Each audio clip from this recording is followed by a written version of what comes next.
It's my feel-good breakfast show. But listen, a very important topic to talk about now, the fact that people living with albinism have long been targets of prejudice and discrimination worldwide. And now to counter this, September was declared Albinism Awareness Month in South Africa, and in support, we met up with some inspirational individuals living with the condition.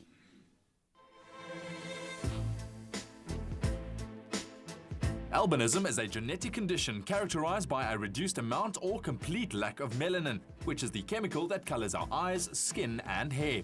Despite the challenges associated with the condition, there are people who achieve great success, like lawyer and model Thando Hopa, who is one of the faces of Coetzee fashion brand. Thando's success as a model has gone worldwide. She's been celebrated in South Africa, into Africa, as well as internationally. I think she has really just changed the face of fashion in a way of showing that beauty is whatever you want it to be. Fashion is whatever you want it to be, and above all, it's confidence. I decided to go into modeling because I was approached by Gert. And initially, it wasn't something I wanted to do. But my sister said to me, you know what, you can do so much with regard to the perceptions that people have of albinism, and you can do so much to change it. Many superstitions about albinism exist in Africa, and people with the condition are often targeted for witchcraft or shunned. The Albinism Society of South Africa works tirelessly to dispel myths and raise awareness. The main misconceptions about albinism is that people with albinism do not die. I've just heard about one funny one in Twitter. If you want to get clever, you have to kiss for 10 minutes with a woman with albinism. It's a very funny one that if you touch me, they'll be lucky and they'll have a amount of wealth just appear in their bank account. I've had a woman just freak out and throw herself all over the place saying that I'm the devil's child. A lot of those misconceptions are very painful.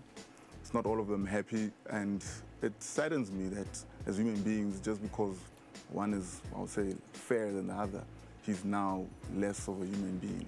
It became more difficult when I grew up to interact with society because, I go home and you're just loved, and I go outside and I'm a different person, and it's not a good different. You learn to grow a thick skin quick. Being called different is not actually different because we're all just human beings.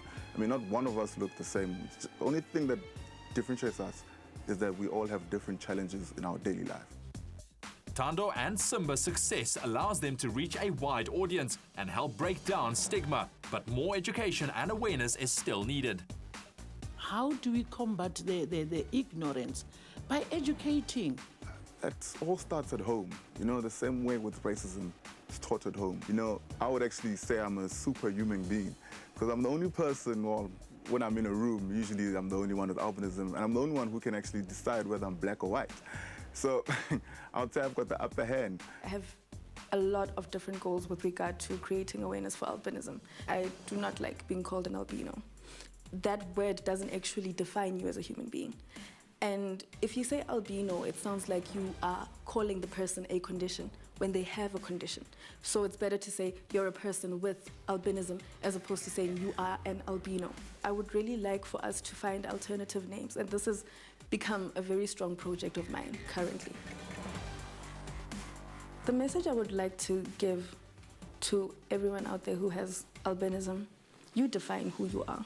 Nobody can do it for you. If you allow people to do it for you, then you take away the power that is your own power. Just myself, I want to be better than I was yesterday. People with albinism, the sky is the limit.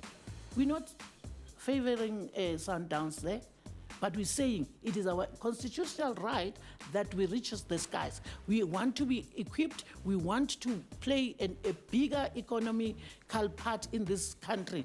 And it is our constitutional right that we live together, share space, share resources, and share our brotherhood and sisterhood. Don't allow people to box you and put you in a place where you know you're not comfortable. Don't allow people to tell you that you can't do this, that you can do this. Do what you want to do. Don't be afraid to go out there. The fight for acceptance and elimination of misconceptions about albinism continues.